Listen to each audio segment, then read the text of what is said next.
Agora eu vou falar um pouquinho sobre arrays ou vetores, como vocês preferirem. As arrays em linguagem C, você define ela como se fosse uma variável normal, ou seja, tipo e nome da variável, e entre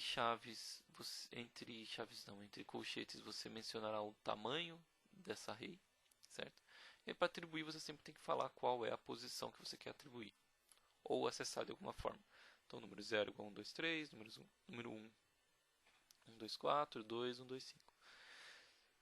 E também você pode utilizar arrays bidimensionais, tridimensionais, quantas dimensões vocês quiserem. Aqui nesse exemplo eu defini uma array bidimensional de 10 por 10. Para você declarar ela, você declara dessa forma. E para acessar, você sempre tem que passar a posição na primeira array e a posição na segunda. Então, na posição 0, 0 é 1, na posição 0, 1 é 2, na posição 1, 0 é 3. Certo? Então, vamos dar uma olhada em como isso funciona na prática. 20 números, 10 números, 2, 3, números 1 igual a 4, 5, 6, números 2, 7, 8, 9. E aí eu vou declarar a minha array também bidimensional.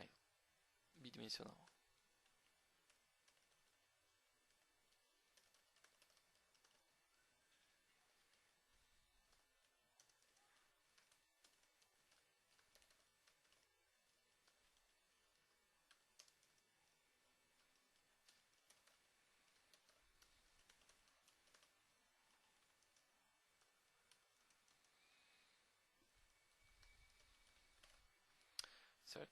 Vou colocar um breakpoint aqui e vamos ver como isso fica na prática. Bom, vocês podem ver que os meus autos ele já puxou exatamente as minhas arrays números e mais números. Então, se eu olhar para os números, eu vejo aqui as 10 posições da minha array, todas elas com lixo de memória, certo? Isso é importante mencionar, pois eu não inicializei nada ainda. E o mais números, você veja que eu tenho 10 outras arrays. E para cada array, se eu clicar na 0, por exemplo, aí sim eu tenho uma array de 10 elementos, certo? Então, você pode olhar uma array bidimensional como uma array de arrays, certo? Vamos ver como ele vai alterar aqui. Eu vou usar o F10, os números na posição 0, 1, 2, 3, posição 1, 4, 5, 6, posição 2, 7, 8, 9. Legal, agora vamos ver os mais números. Deixa eu fechar aqui os números, vou abrir os mais números. Vou olhar a posição, essas são as duas arrays que eu vou alterar. Mais números 0, 0, 1, 2, 3, 0, 1, 4, 5, 6, está aqui, 0, 1, 4, 5, 6, e o 1, 0, 7, 8, 9. Então, 1, 0, vai escrever bem aqui, 7, 8, 9, certo? Então, isso é o básico de arrays. A gente vai ver algumas outras coisas mais a fundo sobre arrays em aulas seguintes. Vocês podem perceber que essas arrays que eu declarei aqui, elas são de tamanho fixo, mas ainda assim é possível criar arrays de tamanho variável. Eu vou explicar isso em aulas mais à frente. Bom, mas continuando com a nossa revisão, a gente vai falar um pouco agora sobre ponteiros. Ponteiro é uma coisa que mete medo em muita gente, né? A gente sabe. O ponteiro é algo bem complexo em alguns sentidos, mas é um conceito indispensável em linguagem C. A gente vai trabalhar muito com ponteiros nesse curso e certamente vocês vão trabalhar muito com ponteiros na vida profissional de vocês. Para declarar um ponteiro, você declara como se fosse uma variável, ou seja, o tipo e o nome, só que você precisa adicionar um asterisco que indica que esse cara é um ponteiro para uma variável desse tipo. Então, por exemplo, digamos que eu declarei um ponteiro aqui, eu criei um ponteiro para int, a variável a é um ponteiro para um int, aí eu aloquei aloquei um int, certo? Usei o malloc. Eu vou explicar um pouco mais sobre como funciona esse malloc em uma aula mais adicional, mas o fato é que você precisa passar a quantia de bytes que você está alocando, ou seja, estou alocando o int. Então, legal, aloquei, isso seria a alocação dinâmica, né? E o endereço alocado ficou armazenado na minha variável A. E para eu guardar um valor nesse endereço alocado, eu preciso utilizar o asterisco A, ou seja, o valor, isso eu leio da seguinte forma, o valor apontado por A é igual a 10. Ou seja, no endereço que está armazenado o endereço que está armazenado em A, escreva 10. No endereço que está armazenado A, escreva 10, certo? E aqui eu tenho dois printfs. O primeiro printf, eu estou realmente mostrando o valor de A, na verdade não é o valor de A, o valor apontado por A, então ponteiro de A. E aqui é o endereço de A, o endereço em que A está apontando, que é apenas o A aqui, certo? No final, sempre que eu alocar, não pode esquecer, eu preciso chamar o free, que é para desalocar, devolver essa memória para o sistema operacional. Do contrário, estou criando o bom e velho memory leak, que é o fato de sempre alocar, nunca desalocar. Você está sempre ocupando mais memória e não tem como recuperá-la mais, a não ser que o processo, se você estiver trabalhando com o sistema operacional, a não ser que o processo morra, né? Bom, mas vamos ver como ponteiros funcionam na prática. Vou criar meu ponteiro para int, o A. Primeira coisa, vou alocar.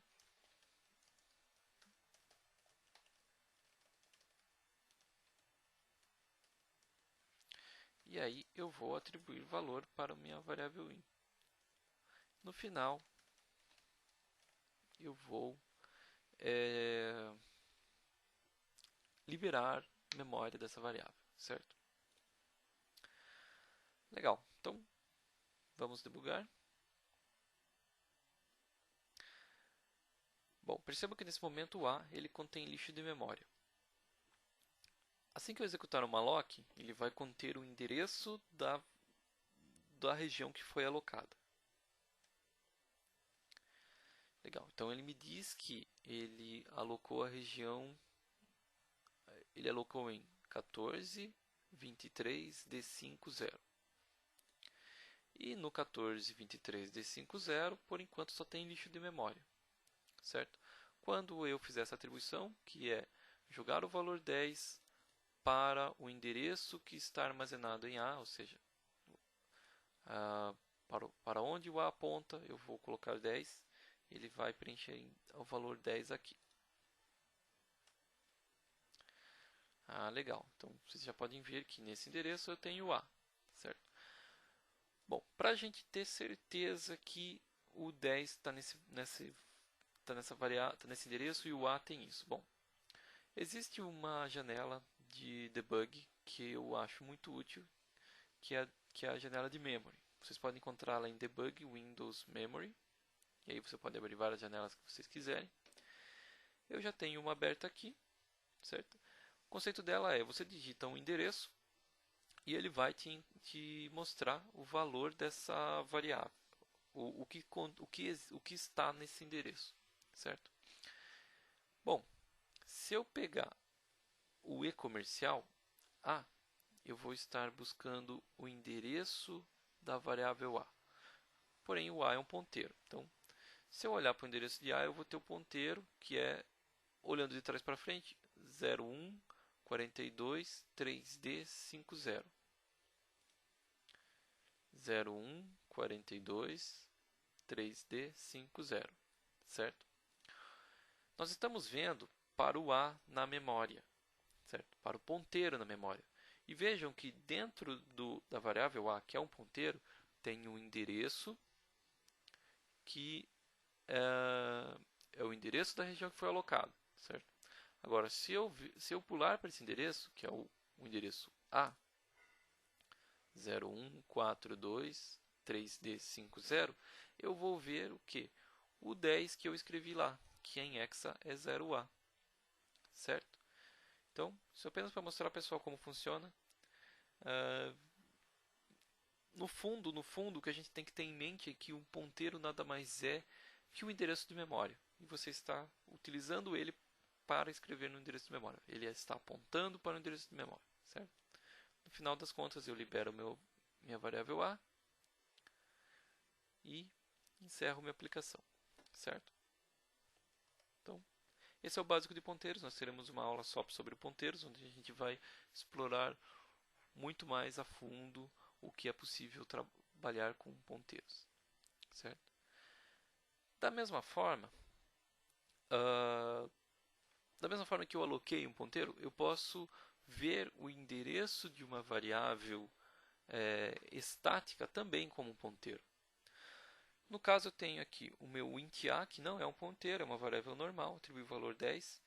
E aí, o que eu fiz? Eu peguei o e-comercial a para obter o endereço dessa variável a, certo? Quando eu printo o valor, é o valor a apenas. E aí eu tenho até aqui uma brincadeirinha, que é um jeito maluco de você acessar o a, que é olhar como o valor que está apontado, o valor que aponta o endereço de a, que é o endereço de a é um ponteiro, certo? Um ponteiro para a, e o que está apontando ele vai exibir simplesmente 10, certo? Isso aqui não é usual, é só uma brincadeira.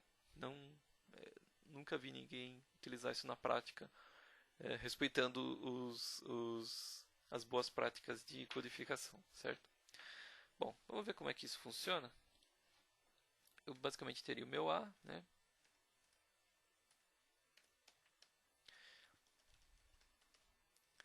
Imagine que eu quero imprimir o endereço do A. Então, o endereço de A é igual a... Vou utilizar agora o %x. O que o %x faz? Ele vai imprimir o valor em hexadecimal, certo? Outra coisa que eu posso utilizar é o %p, que vai imprimir o valor em hexadecimal como um ponteiro, ou seja, como um endereço de memória, certo?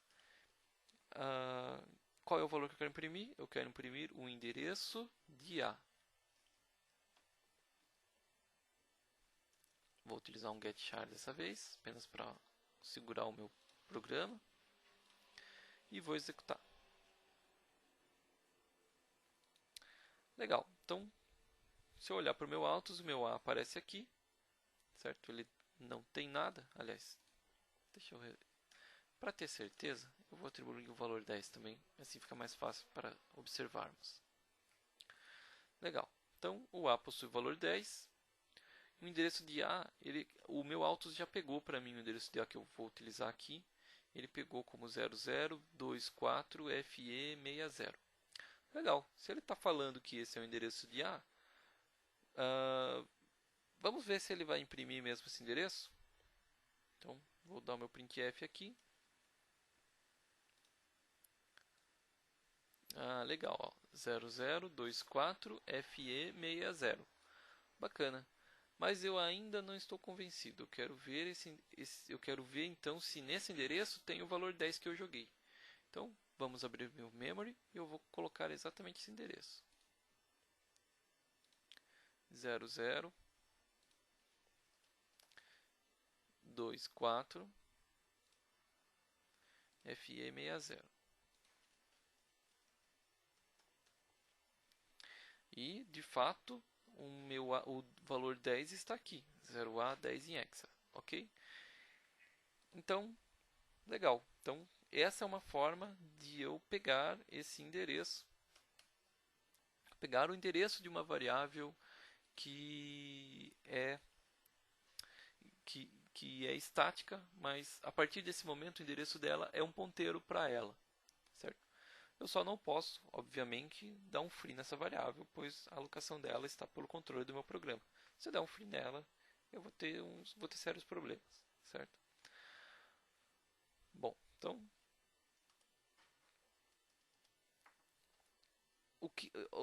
para que isso serve? Bom, eventualmente, em aritmética de ponteiros, vocês vão quando nós chegarmos nessa aula, vocês vão ver que vocês podem ter interesse em trabalhar com ponteiros que estão em variáveis estáticas. Outra coisa que é possível, você pode criar uma função que receba um ponteiro e ao invés de passar de alocar um ponteiro para aquela função, você pode jogar direto numa variável estática desde que você passe o endereço dela. Ok? Isso a gente vai ver exatamente agora no scanf, certo?